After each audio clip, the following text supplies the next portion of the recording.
Төрийн бус байгууллагууд яагаад өөрийн брендийг бий болгох хэрэгтэй вэ? Ер нь төрийн бус байгууллагууд брендтэй байх хэрэгтэй юу? Энэ асуултанд хариулахын өмнө бид эхлээд байгууллагынхаа нөөцийг тодорхойлох хэрэгтэй. Материалын нөөц гэдэг бол альч байгууллагад адилхан байдаг материалын нөөцийг бий болгохын тулд хичээж байдаг. Материалын нөөц гэхдээ төрийн бус байгууллагын үйл ажиллагаанд сөрөг нөлөө үзүүлэх тохиолдолд материалын нөөц дутмаг байлаа гэд төрийн бус байгууллага үйл ажиллагаагаа явуулж чадахгүй байх тохиолдолд хүрнэ гэдэг бол ховор тохиолдол. Санхүүгийн нөөц тодорхой хэмжээгээр байж төрийн бус байгууллага үйл ажиллагаагаа тогтмол явуулах боломжтой боловч санхүүгийн нөөц дутмаг байгаа байдал нь төрийн бус байгууллагад сул талбаас болдоггүй. Харин төрийн бус байгууллагад хүний нөөц бол маш чухал байдаг.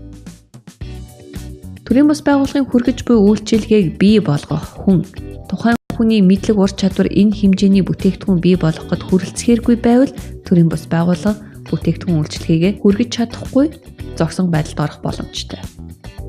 Мөн төрийн бус байгууллага өөрийн гэсэн брэндтэй шин санаа, патентийг эзэмсэж байж бусад төрийн бус байгууллагаас ялгарч өөрийн гэсэн үн цэнтэй даган дуурах, хуулбарлах боломжгүй, орлуулах аргагүй давуу байдлыг бий болгох боломжтой болдог. Тийм учраас төрийн бус байгууллагууд аль болох өөрийн брендийг бий болгохыг зорж ирмэлзэж байдаг.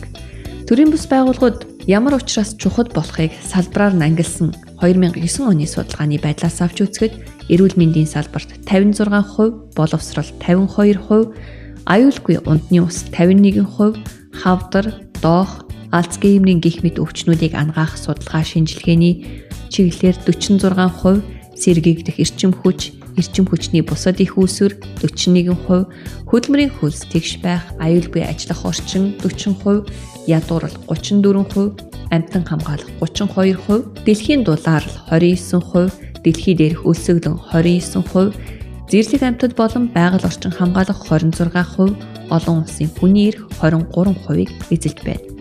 Салбараар нь ангилсан энэ үзүүлэлтээс харахад зэрлэг амьтад болон байгаль орчин хамгаалах чиглэлээр 26%-ийг эзэлж байгаа. Энэ дотор аймаг сумдын бэлчээр ашиглагчдын холбоод багтах боломжтой юм. Тэгэхээр таны үйл ажиллагааны чиглэл энэ чиглэл рүү хандаж байгаа бол танд боломж байна гэсэн үг. Түүнчлэн төрийн бус байгууллагууд эдгээр чиглэлээр үйл ажиллагаа явуулдаг судалгаа 2009 онд гарсан байна. Тэгвэл 2009 оноос хойш дэлхийн дулаалалтай холбоотойгоор ерөнхийдөө байгаль орчны чиглэлээр авч хэрэгжүүлж байгаа үйл ажиллагаанд хандах хандлага нэлээд түгээмэл болсон шинж тэмдэг ажиглагддаг. Төрийн бус байгууллагууд өөрийн брендийг бий болгох хэрэгтэй юу гэдэг асуултанд хариулахын тулд дэлхийд нийтэд өөрийн брендийг бий болгож үн цэнээ дархалж чадсан шилдэг 8 байгууллагын жишээг авч үзье. Нэгдүгээрт нь Америкийн нэгдсэн улсын YMCA хэмээх хүүхэд залуучуудад чиглүүлэн үйл ажиллагаа явуулдаг төрийн бус байгууллага байгаа бөгөөд брендийн үн цэнийг сая $10-аар навж үзвэл 6,399.6 сая $, буюу орлогоор нь байр эзлүүлбэл нэгдүгээрт бичигдсэн байдаг бөгөөд брендийн имижээр эзлүүлсэн байрын хувьд 6 дугаарт ордог байх нь. Харин The Salvation Army буюу ядуу хүмүүст туслах хүмүүнлэгийн үйл ажиллагаа явуулдаг байгууллагын хувьд орлогоороо 3-т брендийн имижээрээ 2 дугаар байрт жагссан байна. Харин United Way of America хэмээх төрийн бус байгууллага нь брендийн имижээрээ 3 дугаарт харин орлогоороо 2 дугаарт жагсаж байгаа юм. Америкийн улаан загалмай нийгэмлэг орлогоороо 7-д, брендийн имижээрээ 5-д, Goodwill Industry International байгууллага орлогоороо 6-д, брендийн имижээрээ 18-д, Catholic Charities буюу Америкийн нэгдсэн улсын католик шашинтнуудын хүмүүнлэгийн байгууллага нь орлогоороо 4-д, брендийн имижээрээ 53-д, Habitat for Humanity International байгууллага орлогоороо 9-д, брендийн имижээрээ 4-д, Америкийн хавдар судлалын нийгэмлэг орлогоороо 11-д, харин брендийн имижээрээ 1-р байр эзэлсэн байна. Эндээс дүгнэн хэлэхэд төрийн бус байгууллагууд өөрийн брендийн имижийг бүрдүүлж чадсанараа үүнийгээ үн цэнтэй болгож орлого олох боломжтой болдоо гэсэн үг. Ингэж орлого олснороо үйл ажиллагаанд тогтмолж мөн үйл ажиллагаагаа өргөжүүлэх боломж гарцаагүй бүрдэж байгаа юм. Иймэрхүү брендийг бий болгох байгууллагын үн цэнийг бий болгодог зүйл юу вэ гэвэл байгууллагын мэдлэг. Харин байгууллагын мэдлэг гэж юу юм бэ? Байгууллага өөрийнх нь оршин тогтнох цаг хугацааны туршид системтэйгээр байнгын үйл ажиллагааны туршид хуримтлагдсан мэдлэгийг байгууллагын мэдлэг гэдэг. Байгууллагын мэдлэг нь тухайн байгууллагад ажиллаж байгаа хүмүүсээс шууд хамааралтай. Тийм учраас төрийн бус байгууллагуудын хувьд энэхүү мэдлэгийг системтэйгээр хуримтлагдаж байгаа мэдлэгийг авч үлдэх, үүнийг ашиглан бүтээгдэхүүн болгох нь маш чухал байдаг. Тэгэхээр та өөрөөсөө манай спахын хувьд эсвэл абаахын хувьд хуримтлагдаж байгаа ямар туршлагууд байна вэ гэдгийг эргцүүлэн бодно. Эдгээр хуримтлагдаж байгаа туршлагууд тухайн ажлыг гүйцэтгэж байсан нэг хүнтэй хамт үгүй болж байна уу? Эсвэл үүнийг системтэйгээр дараагийн үеүүдэд шилжүүлэн, удамшуулж, улам сайжруулж, хөгжүүлж байна уу гэдгийг эргцүүлэн бодох шаардлагатай юм. Байгууллагын стратегийн чадвар хүндлэх түгээмэл аргууд байдаг. Үнэт зүйлсийн гинжин холбоосын шинжилгээ, жишг тогтоох, мөн үйл ажиллагааны зураглал хийх гэсэн аргуудыг хэрэглэж болно. Үнэт зүйлсийн гинжин холбоосын шинжилгээ хийхдээ үндсэн үйл ажиллагаа болон туслах үйл ажиллагаагаар ангиллан ашгийг тодорхойлох байдлаар хийх бөгөөд үүнд байгууллагын бүтэц, хүний нөөцийн менежмент, технологийн хөгжил, хангалт зэргийг туслах үйл ажиллагаа болгон авч үзэх бөгөөд доошо чиглэсэн логистик, үйлдвэрлэл үйл ажиллагаа, гадагшаа чиглэсэн логистик, маркетинг борлуулалт, үйлчилгээ зэргийг үндсэн үйл ажиллагаа гэж авч үзэж болдог. Өөрөөр хэлэх юм бол танай байгууллагт ямар үнэт зүйл байна? Тэдгээрийн гинжин холбоос юу болох вэ? Юу нь юутайгаа хамааралтай вэ гэдгийг дүгнэн шинжилж үзэх шаардлагатай гэсэн үг. Чадахыг үнэт зүйлстэй уялдуулан ойлгохдоо аль үйл ажиллагаа нь байгууллагын стратегийн чадварт чухал нөлөөтэй үйл ажиллагаа болох. Хаана чухал шаардлагатай хэрэгсэл байна? Ямар нөөцийг гаднаас авах вэ? Үн цэнэт зүйлсийн нэгдэлд хамгийн сайн түншлэгт хамтрагч хэн байж болох вэ гэдгийг юун түрүүнд тодорхойлох шаардлагатай байдаг. Үүний тулд та байгууллагынхаа зорилтуудад нийцүүлэн үйл ажиллагааны төлөвлөгөө боловсруулахдаа дээрх асуултуудыг эргцүүлэн тунгааж хамтрагчдаа тодорхойлох хэрэгтэй, хаана ямар хэрэгсэл байгааг тодорхойлох хэрэгтэй, юуг гаднаас авч юуг дотоодоос хангах вэ гэдгийг тодорхойлох шаардлагатай болж байгаа юм. Таны төлөвлөсөн үйл ажиллагаанууд хэрэгжих бүрэн боломжтой эсхийг мөн тооцоолох шаардлагатай. Үүний тулд гадаад болон дотоод орчны нөлөө, хамтрагчид хэн байх уу, ямар нөөцөд түшиглэн эдгээрийг хийх вэ гэдгийг эргцүүлэн бодох шаардлагатай гэсэн үг. Үйл ажиллагааны зураглал хийхдээ үйл ажиллагаа тус бүр хоорондоо хэрхэн холбогдож байгаа, тэдгээрийн үр дагавар юу болох зэргийг тодорхойлон, эсхэмжилсэн байдлаар зураглаж, тодорхойлон харах боломжтой болно гэсэн үг. Стратегийн чадваруудын өсөлт хөгжилтөнд хэрв туршиж үзээд, стратегийг хэрэгжүүлж үзээд болохгүй бол нэмэх хэрэгтэй, өөрчлөх хэрэгтэй, өргөтгөх хэрэгтэй, сунгах хэрэгтэй, ашиглах хэрэгтэй, төр зогсож завсарлах хэрэгтэй, мөн үүнийг гадагшин тэлж хөгжих хэрэгтэй. Үүний тулд SWOT шинжилгээ хийж стратегийг тодорхойлох аргачлалыг ашиглах хэрэгтэй.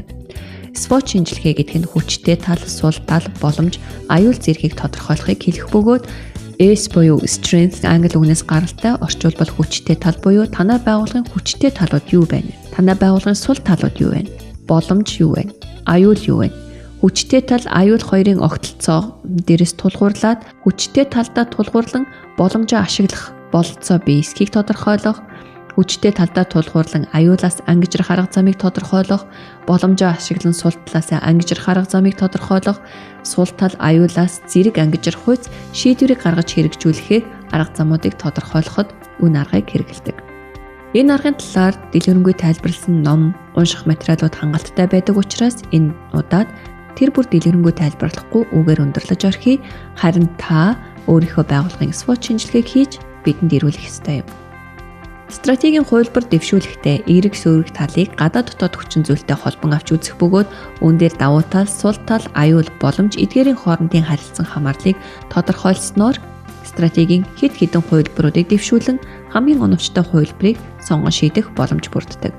Стратегийг тодорхойлох боломжит хувилбаруудад байгууллагын дотоод давуу тал тулгуурлан гадаад орчны таатай боломжийг ашиглах богино хугацааны стратеги, эсвэл байгууллагын сул талыг сайжруулах замаар гадаад орчны таатай боломжийг ашиглах дунд хугацааны стратеги, үгүй бол байгууллагын давуу талыг тулгуур болгон гадаад орчны таагүй нөлөөг даван туулах боломжоо ашиглах дунд хугацааны стратеги, байгууллагын гадаад орчны таагүй нөхцөлд сул талаа сайжруулах замаар сөрөг үр дагаврыг даван туулах урт хугацааны стратеги, байгууллагын дотоод давуу талыг тулгуур болгон сул талыг бууруулах стратеги, гадаад орчны боломжит тулгуурлан тулгарч болзошгүй аюул занлыг бууруулах стратеги зэргүүдийг гарган тодорхойлж, эдгээрээс тухайн цаг үед тухайн орчин нөхцөлд хамгийн тохиромжтойг сонгон шийдэж хэрэгжүүлэх боломжтой байдаг. Эцэст нь дүгнэхэд стратегийн нөөц байгууллагын мэдлэг гэдэг бол төрийн бус байгууллагын гадаад дотоод орчны шинжилгээг хийж стратеги оновчтой сонгон хэрэгжүүлэх нь ердөөсөө л удирдлагуудын ур чадвар буюу мэдлэгээс хамаарна. Өөрөөр хэлбэл төрийн бус байгууллагын удирдах зөвлөлийн гишүүдийн мэдлэг ур чадвараас энэ нь хамаардаг гэсэн үг. Байгууллагын нөөцийг зөв тодорхойлох нь стратегийн боломжит хувилбарыг тодорхойлоход маш чухал ач холбогдолтой.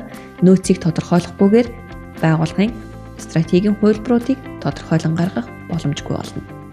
Удирдлагын төвшинг болон гүйцэтгэх шатанд хуримтлуулж буй мэдлэгийг туршлах нь байгууллагын мэдлэг болдог. Мэдлэгийг оновчтой ашиглан өөрийн брендийг бий болгосноор давтагдашгүй онцгой байдлыг бий болгоно, өөрийн алж авсан мэдлэгийг орлого олох арга зам болгон ашиглах боломж хүртэнэ. Өөрөөр хэлбэл байгууллагын мэдлэг бол тухайн байгууллагыг тодорхойлагч брэнд имижийг бий болгоход чухал ач холбогдолтой. Ингээд эцэст нь энэ бүлгийн бие даалтын ажлын даалгаврыг та бүхэн танилцуулъя. Нэгдүгээрт байгууллагынхаа бигт болон биг бус нөөцүүдийг тодорхойлно. Үүнд материалын нөөц, санхүүгийн нөөц, хүний нөөц, оюуны өмч эдгээрийг багтаана. Хоёрдугаарт танай байгууллага брэнд болон хөгжих боломжтой юу?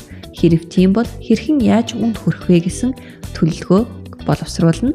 Гуравдугаарт байгууллагынхаа SWOT шинжилгээг хийн. Үүнд тулгуурлаад боломжит стратегийн хувилбаруудаа гаргах хэрэгтэй. Дөрөвдүгээрт өмнө үтсэн хичээлүүдийг эргэн харж байгууллагынхаа 1-3 жилийн хугацааны үйл ажиллагааны төлөвлөгөөг гаргаарай. Бие даалтын ажлыг чанартай сайн гүйцэтгэсэн нэг ялагч энэ удаа мөн л 100 мянган төгрөгийн шагналын эзэн болох боломжтой байгаа. Энэ 100 мянган төгрөгийн шагналын эзэн таач байж болох учраас хичээгээрэй гэж хүсье. Дараагийн хичээлээр дахин уулзтлаа. Түр баяртай.